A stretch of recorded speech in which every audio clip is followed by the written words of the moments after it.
Bonjour, nous voici à nouveau réunis pour cette rencontre quotidienne, 33e jour de confinement. On a mis en photo en première page l'entreprise Abeille, une entreprise locale aurillacoise qui fabrique des couettes, mais qui aujourd'hui est fortement sollicitée par les uns et les autres pour fabriquer des masques. Donc c'est un petit clin d'œil puisque dans cette séquence vidéo, nous allons parler des masques mis à disposition de toute la population par les uns et par les autres, donc, et particulièrement par la région Aura. Sur le point sanitaire, premier sujet, c'est traditionnel, donc nous avons 23 personnes hospitalisées, 5 de moins qu'hier, donc une baisse du nombre d'hospitalisations. En réa, nous sommes passés de 8 personnes en réanimation à 7 personnes et nous avons 19 personnes qui sont revenues chez elles. Donc vous voyez des éléments, une tendance plutôt positive. Nous avons encore la joie, le plaisir de dire que nous avons aucun décès sur le territoire. J'espère que ça durera. Encore une fois, nous avons beaucoup de chance d'être dans cette situation et cette chance peut-être ne durera pas. Mais j'ai pas d'informations particulières. Profitons du moment présent. Sur les EHPAD, nous avons toujours 0 résident testé positif.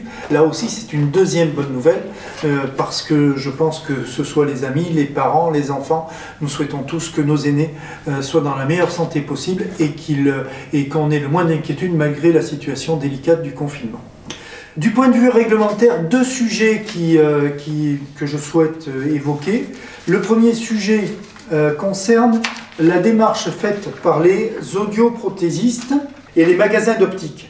Donc, comme vous le savez, ces magasins sont aujourd'hui fermés, mais une permanence a été instaurée par à la fois les opticiens, donc le site sur lequel on peut se procurer l'adresse des opticiens ouverts, c'est urgenceopticien.fr. Le seul établissement aujourd'hui sur le Cantal est à Mauriac et il ne peut concerner que des soignants qui sont en situation d'urgence. Donc j'ai l'information qu'a priori sur Aurillac, nous devrions avoir des ouvertures dans la semaine prochaine de centres optiques.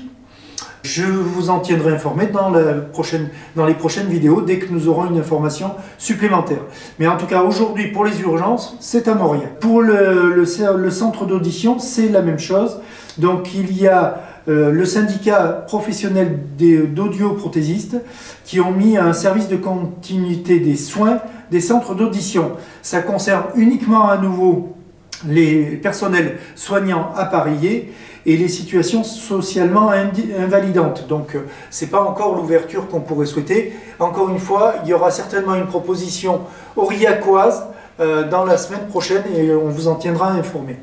Deuxième information réglementaire que je relais et qui a été produite par la préfecture du Cantal et on mettra à disposition la documentation qu'ils nous ont remis, c'est le renforcement des sécurités, de la vigilance en cybersécurité.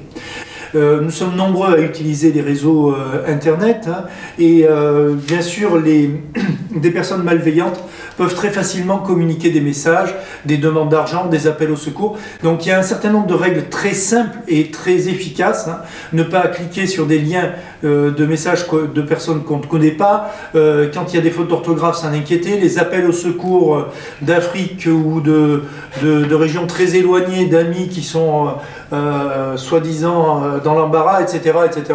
Si vous avez des messages à faire passer à vos amis, n'hésitez pas à les appeler. Je pense que c'est la méthode la plus simple. Et en tout cas, méfiez-vous de ces procédures utilisées par des personnes malhonnêtes qui n'hésitent pas à faire du hameçonnage, ce qu'on appelle le hameçonnage, c'est-à-dire de vous interpeller, parfois même avec des documents qui semblent officiels. Vous verrez, il y a une mise en garde sur les logos notamment qui sont captés, certes assez souvent avec des fautes d'orthographe, mais avec une orthographe qui s'améliore de jour en jour.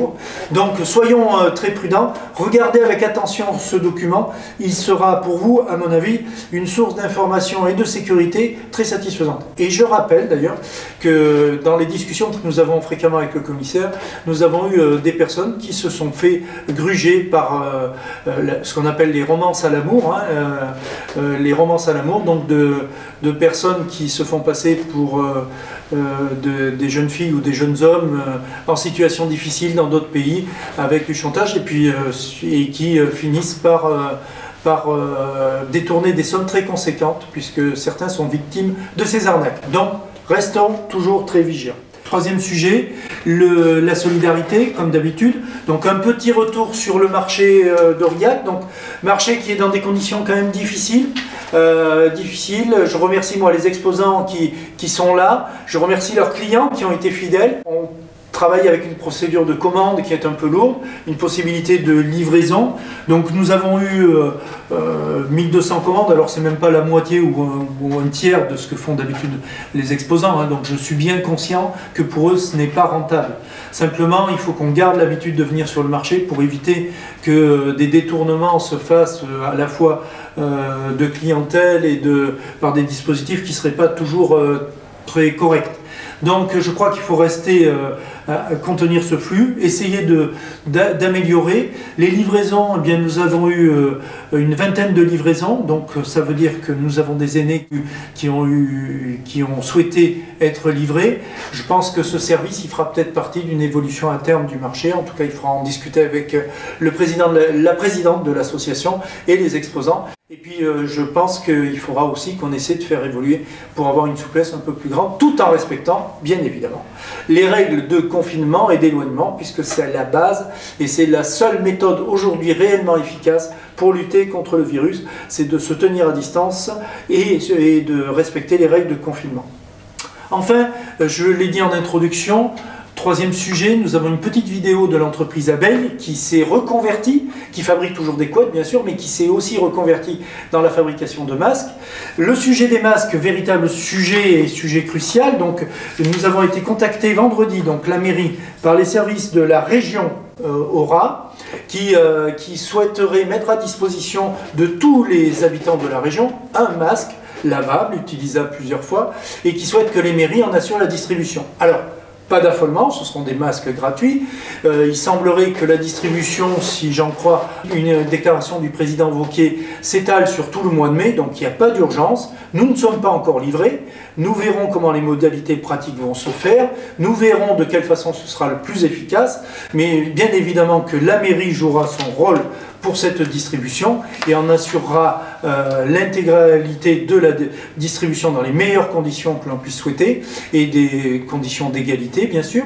Et je tiens à remercier la région Aura pour cet investissement qui n'est pas neutre, hein, de fournir à chacun un masque, c'est une très bonne chose parce que pour la sortie des mesures de confinement, ce sera certainement un des moyens pour respecter des règles d'hygiène qui nous fassent lutter contre l'épidémie. Cette disposition aujourd'hui est une disposition positive, donc merci aux uns et aux autres, et nous voyons que bien évidemment c'est pas des guéguerres politiques qui seraient utiles dans le combat que nous menons, mais au contraire c'est l'union de toutes les forces politiques pour lutter contre l'épidémie qui sont le meilleur moyen d'affirmer notre humanité et notre volonté d'être vainqueurs de cette terrible épidémie.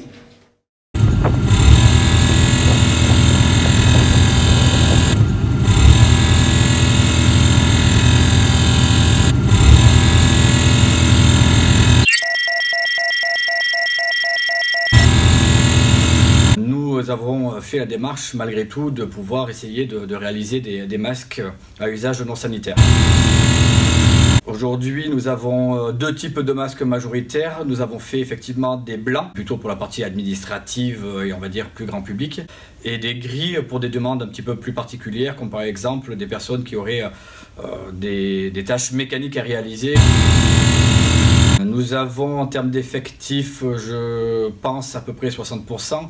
Il y a également des maladies, je dirais, autres que celles liées au Covid-19, mais il y a également des personnes en chômage partiel, notamment au niveau administratif.